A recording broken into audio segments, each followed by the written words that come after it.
ఆ కుటుంబంలో రైతు పంట పండించుకుంటా ఉంటే రైతు భరోసా ఇస్తా ఉంది.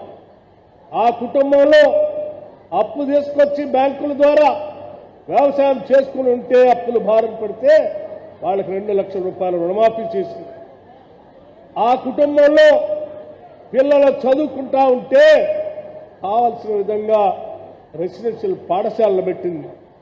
ఇంకా బాగా చదువుకుంటా అంటే ఫీజు రీఎంబర్స్మెంట్ ఇచ్చి ముందుకు తీసుకెళ్తా ఉంది. ఆ కుటుంబంలో ఎవరైనా పెద్దవాళ్ళు, వృద్ధులు, వితంతులు, వికలాంగులు ఉంటే వాళ్ళకి పెన్షన్ ఇస్తా ఉంది. ఆ కుటుంబానికి ఆహారం కోసం కావలసిన విధంగా సన్నబియ్యం ఇస్తా ఉంది. సన్నబియ్యం ఇచ్చిన రేషన్ని వండుకోవటానికి కావలసిన విధంగా ఉచితంగా ఆరోగ్యశ్రీతో పాటు ఉచితంగా గ్యాస్ సిలిండర్ ఇస్తాం. ఆ కుటుంబంలో ఎవరికైనా ఆరోగ్యం బాగలేకపోతే 10 లక్షల వరకు ఆరోగ్యశ్రీ కార్డు ఇస్తా ఉంది, రాజీవ్ ఆరోగ్యశ్రీ కార్డు. ఆ కుటుంబంలో ఎవరైనా పని చేసుకునే సత్తా ఉంది, నాకు పని కల్పించండి, పని దొరకట్లేదంటే 100 రోజులు పని కల్పిస్తా ఉన్నాం. ఆ కుటుంబంలో ఉద్యోగం రావాలి అని అంటే చదువుకున్నటువంటి వాళ్ళు ఉంటే ఈరోజు పబ్లిక్ సర్వీస్ కమిషన్ ప్రక్షాళన చేసి 56,000 పైబడి ప్రభుత్వ ఉద్యోగాలు ఇచ్చేటువంటి కార్యక్రమాలు చేపట్టాం.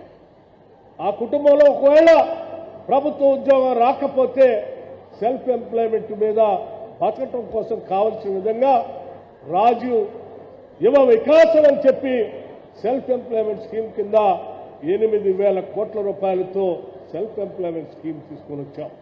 ఈ రకంగా ఆ ఇంట్లో మహిళ ఉంటే రాష్ట్ర వ్యాప్తంగా ఉచితంగా తిరగటానికి కావాల్సిన విధంగా ఉచిత బస్సు కార్యక్రమాన్ని చేపట్టాం.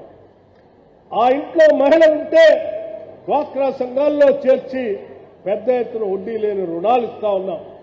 ఈ రకంగా ఒక ఇంటిని ఉదాహరణగా తీసుకుంటే ఇల్లు లేనటువంటి వాళ్ళ దగ్గర నుంచి ఇల్లు కట్టించే కార్యక్రమం నుంచి మొదలు పెడితే ఆ ఇంట్లో ఉన్నటువంటి అన్ని వర్గాల ప్రజలు, పురుషులైనా, మహిళలైనా, వృద్ధులైనా, వితంతువులైనా, వికలాంగులైనా, విద్యార్థులైనా, నిరుద్యోగులైనా సరే అందరికీ ఏదో ఒక పథకాన్ని అందించి అంతిమంగా ఈ రాష్ట్రంలో ఉన్న ప్రతి కుటుంబం క్షేమంగా, సంతోషంగా ఉండేటట్టుగా ఈరోజు రాష్ట్ర ప్రభుత్వం పథకాలు ప్రవేశపెట్టి ఇప్పటికే 1,00,000 కోట్ల పైబడి ఈరోజు రాష్ట్ర వ్యాప్తంగా పంపిణీ చేశామని చెప్పడానికి చాలా సంతోషిస్తా ఉన్నాం.